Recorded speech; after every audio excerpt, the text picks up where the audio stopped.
Good morning, story hunters. It's Tuesday and here we are. We're back. It's that time of day, time of the week, and we are all ready to get writing again, aren't we? So, hello everybody. Seeing all these lovely names coming up the screen. Morning everybody. Lovely to see you. Hope you had a nice weekend. Didn't have any snow this weekend, did we? Which was a bit disappointing. But hey, that's okay. We had all sorts of other things going on, I'm sure. Hello. Nice to see you all. Good morning. Big waves. Woo. It's very exciting to be back today, I have to say. Do you know, the sun was even out here this morning, which was very, very exciting, because today we're actually going to be talking about sinister characters that are, make life difficult for your heroes and heroines in your story. So, I don't know, a bit of sunshine kind of lifts the mood a bit, doesn't it, when we're going to be doing things like that. There is Silver Hill. Hello, Silver Hill. Good morning. Hello, Amy. Hello, Westerly class. Good morning. Claire John School. Hello. I think I don't recognise your name, so I think it's very nice to see you from me. We got little waves, lovely. Look at these lovely little yellow hands on the screen. Hello, everybody. Well, it's fantastic. Marmite Moomin. Got a mug in honour of you here this morning, look, with various Moomin characters on. So, hello Juliet, a slurp of tea, and let's get cracking, shall we? So, what have I got to show you this morning? Well, first of all, I'm going to just show you a little bit about what I've been doing over the past few days, because, hello Bolnor School, hello, good morning.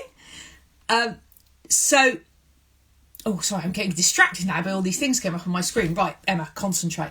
So, I've been showing you, haven't you, my word count for the last goodness knows how long, and it's not that I've forgotten that I've been showing you my word count. It's more that I've had to actually put that story aside for a moment to do other things, because what happens sometimes when you're writing is that you're stuck into one story, and then suddenly the story that you wrote maybe sort of a few months ago, something happens with that in terms of the publication side of it, and your publisher is saying, oh, can you just da-da-da-da.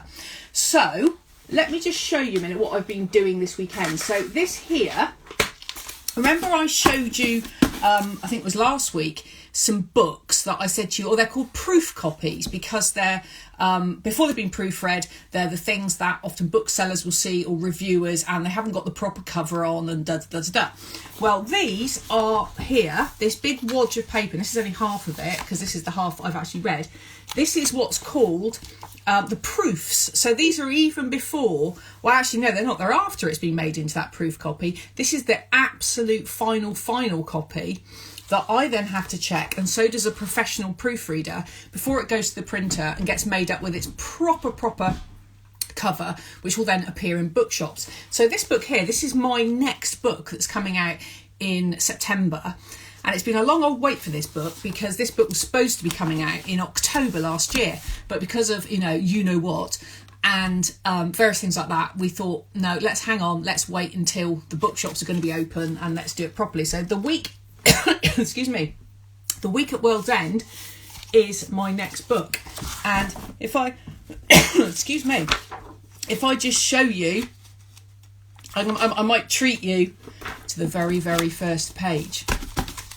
So that's what it looks like, okay? And you can see already I've changed a couple of words there on the first page. But I'm going to just read you the very first page of the week at World's End. How about that for a little thing? And then I can hear what it sounds like as well. And then there's no villains in this bit yet, by the way. It's got nothing to do with what we're going to be doing today, but I just thought I'd share it with you.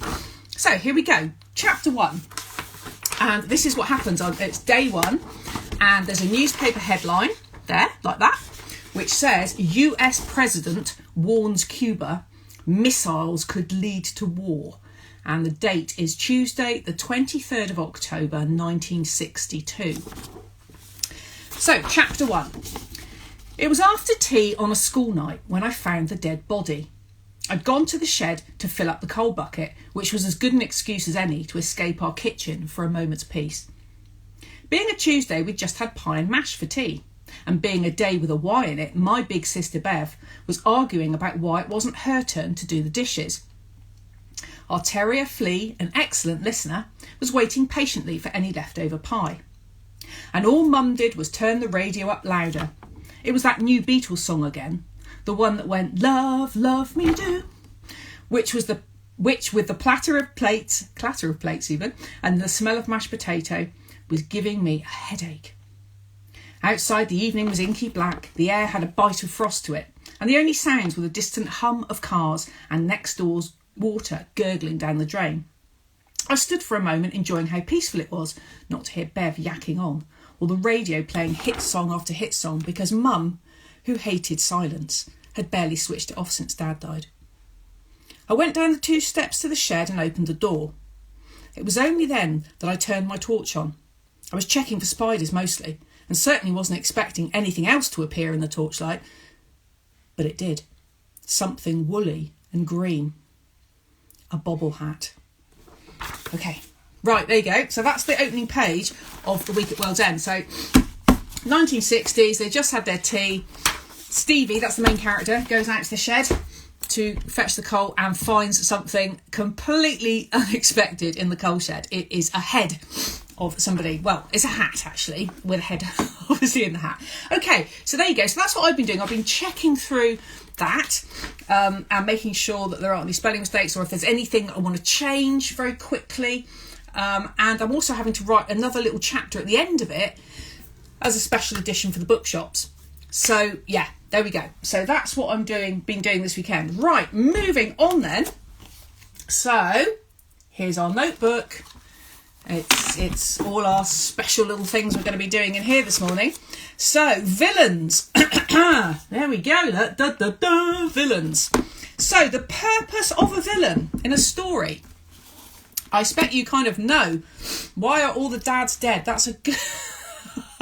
That is true. That is a very good point, actually. My dad's not. I'd like to say he had his COVID jab this week. Anyway, let's move on, which I'm very pleased about, actually. It's very lovely when that happened. So thank goodness for COVID jabs.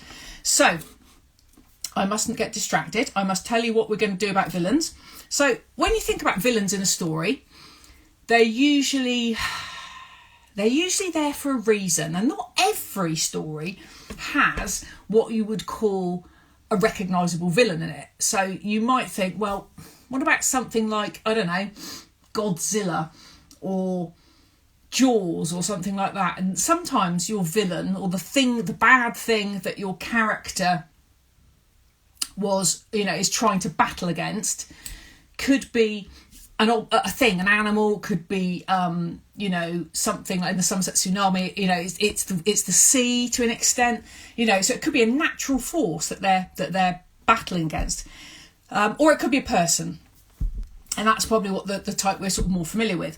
And the reason to have a villain really is their official term is an antagonist, as opposed to your main character being a protagonist. Is that they hold things up. They slow things down, and they make things difficult for your main character, and also they test your main character as well. They push your main character to their absolute limits, but they also need to have their own motivations and their own reasons for behaving in that way. So it's not good enough really in a story to just have your villain as someone who lurks in passages in a dark coat and sort of goes bah! Like that, when your character's around. They also have to have their own story, and sometimes their own story will be actually quite similar to the main characters, and so you're almost sort of not quite sure sometimes whose side maybe you're on. And sometimes it can be that maybe they start out being quite nice, and then your main character becomes kind of like a bit unsure of them. It's really sort of up to you.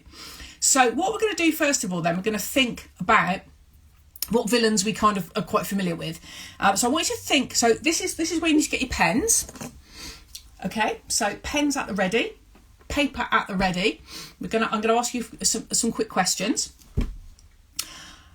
All right, are we all ready? I had a little think up there saying Blue Coat. Can you say hello to Blue Coat? Hello, Blue Coat School. Very, very lovely to have you with us this morning. Thanks for coming. Right, task 1. I want you to name a fairy tale.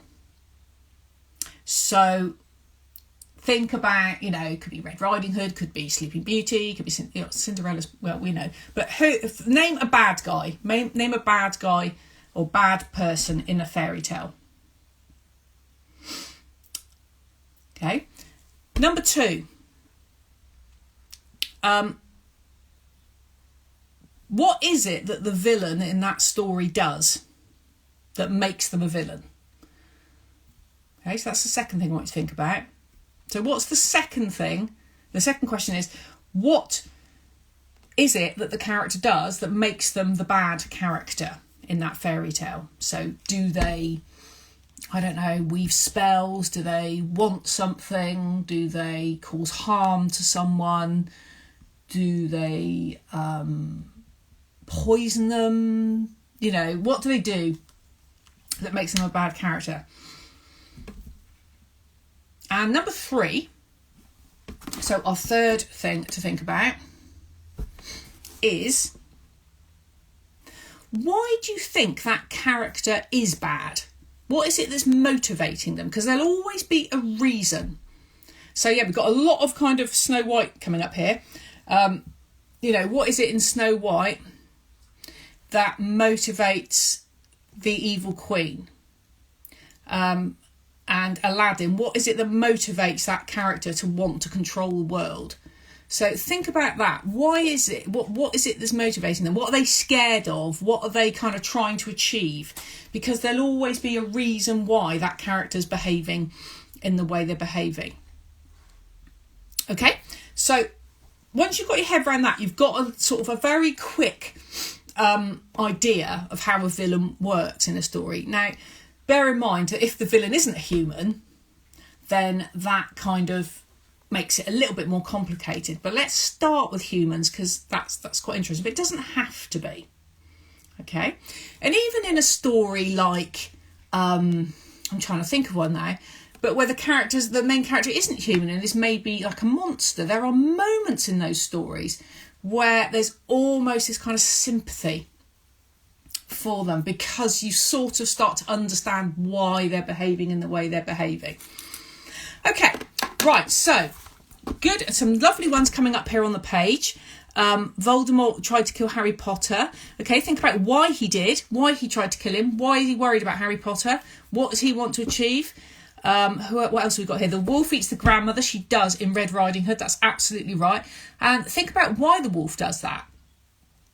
Why is the wolf wanting? Is he hungry? Has he been, starved of all his food in the forest? Or does he think the grandmother looks particularly tasty? Or maybe the grandmother's done something to him in the past and he wants revenge. So think about all those things. Jafar is trying to... I've just gone again now. I've done my maths already. Well, yeah. That's great. Thank you for sharing that. However, moving on. So think about that, okay? The wolf is hungry. Yes, well, there you go then. There's your motivation for Red Riding Hood's wolf. So, can I say it again? So think about all those things, okay? Think about, what your villain wants and why they're behaving like that. And is there is there maybe something a little bit sympathetic in that? So, well done. We've got some good answers here. You're really thinking about it. And you guys know a lot about this sort of stuff, I would guess, because of, just sort of stuff you've read when you're growing up and films you've watched and stuff. So, well done. I think you've got it.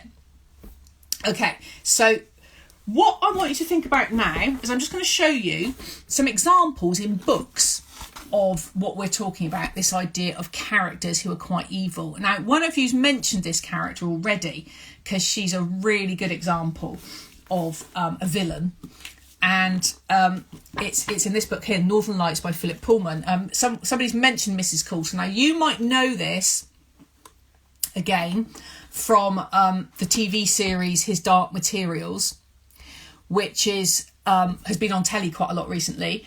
And Mrs. Coulter is the character of her, and that is brilliant. The actress playing her, Ruth Wilson, is just fantastically cast.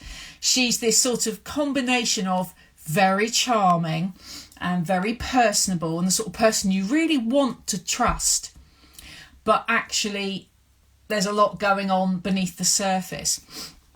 And what I found in my copy of Northern Lights is the very first time Lyra sees her, meets her. So this is a character called Mrs. Coulter, who turns out to be not as nice as she first seems. So this is worth thinking about in a story as well, if you're introducing a villain, that they don't always have to be classically villainous, at least not to start with. Mrs. Coulter, he said, this is our Lyra. Lyra, come and say hello to Mrs. Coulter. Hello, Lyra, said Mrs. Coulter. She was beautiful and young. Her sleek black hair framed her cheeks and her demon was a golden monkey. I hope you'll let me sit next to you at dinner, said Mrs. Coulter, making room for Lyra on the sofa. I'm not used to the grandeur of a master's lodging. You'll have to show me which knife and fork to use. Are you a female scholar? Said Lyra. She regarded female scholars with proper Jordan disdain. There were such people, but poor things, they could never be taken more seriously than animals dressed up and acting a play. Mrs. Coulter, on the other hand, was not like any female scholar Lyra had ever seen, and certainly not like the two serious elderly ladies who were the other female guests. Lyra had asked the question expecting the answer no, in fact, for Mrs. Coulter had such an air of glamour that Lyra was entranced. She could hardly take her eyes off her. There you go. So that's a really interesting introduction to a very important character. So she's beautiful. Lyra's entranced by her. She's not like anyone she's ever met before. And she's also really nice and really friendly and also quite kind of... She puts Lyra in charge. She says, you're going to have to help me. I'm not really sure which knife and fork to use. So she kind of gives Lyra a position of power over her. So that's really interesting. It's a really interesting dynamic and very clever because it makes Lyra trust her. Okay, so that's a very good example of what we're talking about. The next one, this is one of my absolute favourite children's books, I have to say. And when people ask me that, I often forget this book. But it was published quite a long time ago. But it's called I, Coriander, and it's by Sally Gardner. And it is lovely. And actually, this book is one of the reasons why I write historical fiction, actually, because she does it so well. Everything she writes, everything Sally Gardner writes is brilliant. But this won a lot of prizes, this book, and it's beautiful. And it's about a girl called Coriander in Elizabethan England, and it's got a lot of magic and stuff in it as well. And this is where she meets the baddie in her book. Now, this is a more kind of classic baddie. And if you listen to the words that she uses to describe him, you'll get exactly what I'm talking about. Okay. So this is her mother. Her father has just remarried a woman who's not very nice. And she is now introducing Coriander to the man who's the preacher. This, she said with great pride, be the preacher. He was, I knew without a shadow of a doubt, the same crooked man I had seen outside Master Thankless's shop, the same man who had watched my father and me from the hall. He was dressed in black. Tight was his coat, shiny were the patches on his elbows and pockets, dirty was the white collar around his neck. His hair was thin and long, hanging down in rat's tails. The smell about him was of mildew, and his green glasses caught the light. He was a cockroach of a man. Okay, so there you go. I mean, that's lovely. You just get an image straight away of this man who's called Arise Fell. That's his name. And he's going to be no good. He's going to be a nasty piece of work. So that gives you an idea straight away that this person physically, she's almost got a physical reaction to him. She can smell him, the colour of his clothes, and how he makes her feel is very important. Lyra, when Lyra meets Mrs. Coulter, it makes her feel special, makes her feel kind of wanted, and makes her feel kind of important. But Arise Fell makes Coriander feel really, really unsettled and uncomfortable. So one of my books of mine that's got a villain in it, like a very obvious villain, is this one, The Girl Who Walked on Air. And Mr. Wellbeloved, who is the villain, was really, really good fun to write, I have to say. And one of my favourite characters to write, actually, because he's got a touch of both of those characters in him. He's got a touch of the charm that Mrs. Coulter's got. He's very polite. He's not at all violent when Louis first meets him, he owns a rival circus, so he's very successful. He's got this star-studded cast. He's the one. He's almost like your kind of, I don't know, your Simon Cowell of circuses. You know, the kind of, he's the big cheese. He's the one everybody wants to be with. But when Louis first meets him, and she's not sure who he is, it's a performance of a tightrope act. And it's Blondin who she's watching, who's her absolute hero, who's a French tightrope walker who walked across Niagara Falls, and she's absolutely kind of enthralled to be seeing him. And this is what happens when she's standing in the crowd. The crowd closed in again, the lights dimmed and the music started up. I squeezed back into my place at the balcony rail, but the excitement had gone. I was more bothered about Gabriel, who'd vanished into thin air. That's her friend who she's with. It wasn't the same watching Blondin without him. Yet I wasn't without company for long. A dandy-looking gent parked himself slap bang in front of me. He was wearing the most stupidly tall hat.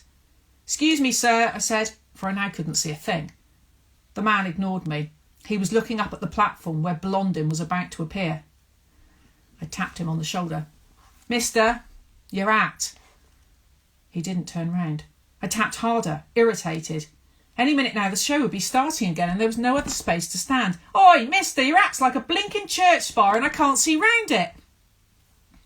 The man shuddered. He turned ever so slowly as if he was about to cuff me round the ear. I braced myself. Yet seeing me, his eyes went saucer wide. He stared for a very long moment. It made me chill, like someone had walked over my grave. Then he touched the brim of his hat just once and moved on through the crowd.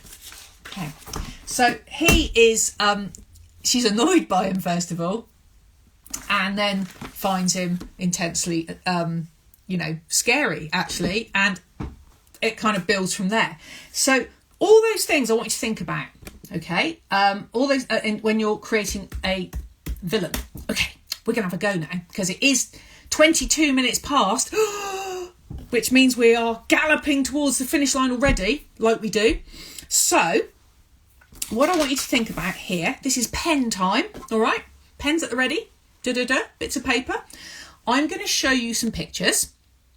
8 minutes left, Emma Carroll, thank you. I've got my laptop back this morning, so I've got a clock in front of me, but thank you very, very much. So I've got some pictures to show you now, and I'm going to ask you some questions about them, okay? So we are going to create a villain together.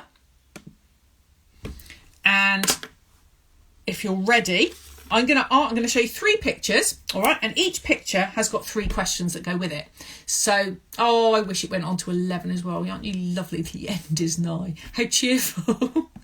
Okay, so this is where we, let's see what we can do. Okay, so this is our picture. Hopefully you can see that. It's quite dark. There we go.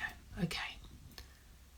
So that's our picture on my laptop. Now, I deliberately left it mysterious. Doesn't have to be, but because, you can choose a boy or girl or, whatever. But here are my 3 questions about that picture. And these are the ones I want you to answer. So give your villain, first of all, a name.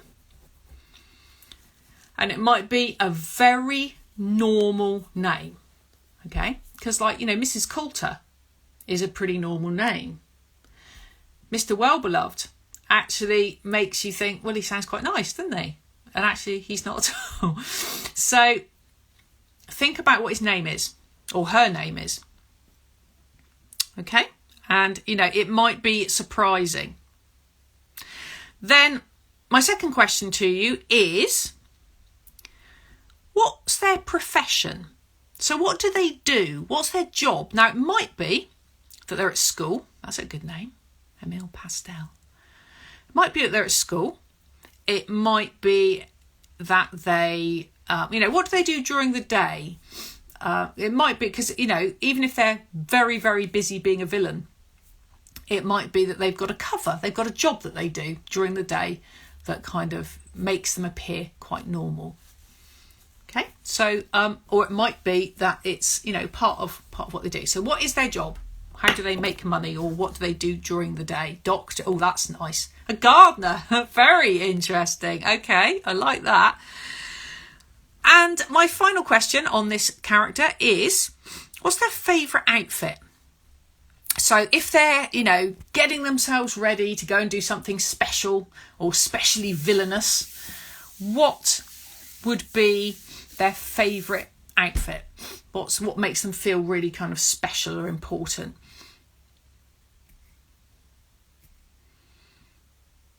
Oh, murder people but work undercover as a doctor, checking accounts and keeping his enormous garden tidy. A cabbage costume. Okay. A black robe. Ooh, nice. So think about what they would wear. A black suit, very nice. Lots of black, lots of dark colours going on here, which certainly does give him or her a bit of a kind of more sinister air. A beige suit, very good. Oh, like it. Okay, his name is Robbie, and he's a samurai master, and he wears a cloak. Ooh, tweed, very nice. Okay, helps in the library. What are you saying about librarians? My goodness me. Okay, well done. These sound fantastic. These are really good. Excellent. Okay, so this is my next picture for you. This is where our villain lives. He's very lucky, actually, because it's a nice house. But as you can see, that front garden looks a bit like my front garden, actually. It looks like it could do the good old trim. So this is where he or she lives. Some very good answers coming up here about the outfits. He's a Dark Lord. A dress. Nice. A shirt with bracelets. Okay, so let's have a look at the house now. So my next 3 questions to you about this house are as follows. What does that house smell of?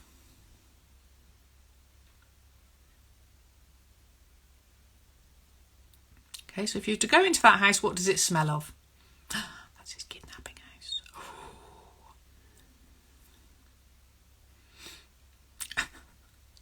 You got some dark stories coming up here. Okay, that's the first question. What does it smell of? Second question is, what colour are the living room walls? There's some nice ideas here. Tobacco, dogs, cheese, off food. Ooh, lovely. Chalky milk. Okay, sounds quite nice. Coffee. Burnt toast. So all these smells are quite normal.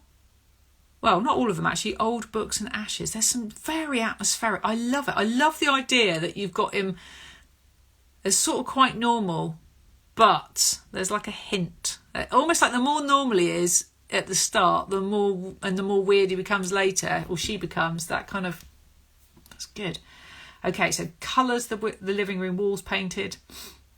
Grey and red, beige, crimson. Ooh. Okay, grey, nice. Okay, dark colours, very good. Patterned wallpaper. Okay, blood. Ugh. And finally, final question. I think we're going to have to stop after this. Final question is. Oh, Silver Hill, you've got some grim ones there, haven't you? Oh, blimey, grey and beige, dirty yellow. Oh, yuck. Final question then. What does he or she keep in the cellar? This is the sort of house that definitely is going to have a cellar. So what is in the cellar? Now, it might be that she's very sensible and she keeps her pickled onions down there, or her jam, or something like that, or her bicycle. It might be very, very normal. Or it might not be. Dead bodies. Dead bodies of his victims. Secret base. Oh, nice. Guns. Ooh. Ooh. Very, very good. Okay, weapons. So, the cellar might be the side of him or her. Stuffed animals. Yeah, like that. Very good. They're really creepy, aren't they? Children. Oh, God. Okay. Right. You are on it this morning. Well done, guys. Brilliant. Yeah, you're off now, I can say. I'll let your teachers deal with after this. Well done. Well done. Absolutely brilliant. You're making me chuckle away here, which is fantastic. Right, now then, we had more to do with this today, but we're going to have to come back to it on Thursday because it is 10:30, for goodness sake. And once again, we have got to the end just when we're on fire. But hey, I will miss you too, says somebody. But things to consider, guys, before you go. Just to say that we're going to be talking about villains again on Thursday. And we're going to finish off this exercise on Thursday as well, because villains carry things. Villains have special objects that I want us to think about. But I want you to think about in your story how your villain and your hero might meet for the first time. Maybe they're friends at the start of your story. I don't know. But have an idea. Start thinking about that. Maybe have a right of, time yourself. We haven't had our little timer friend up this morning, have we? But don't worry. He'll be back. He'll be our villain. But think about that. Think about your villain and your main character meeting. How will that be? Okay, we're going to come back to this on Thursday. Sorry we sort of rambled on about other things a little bit, but hey, it's always a pleasure to see you, and see you on Thursday. Take care, guys. Thank you. You've been absolutely awesome as ever. Bye-bye.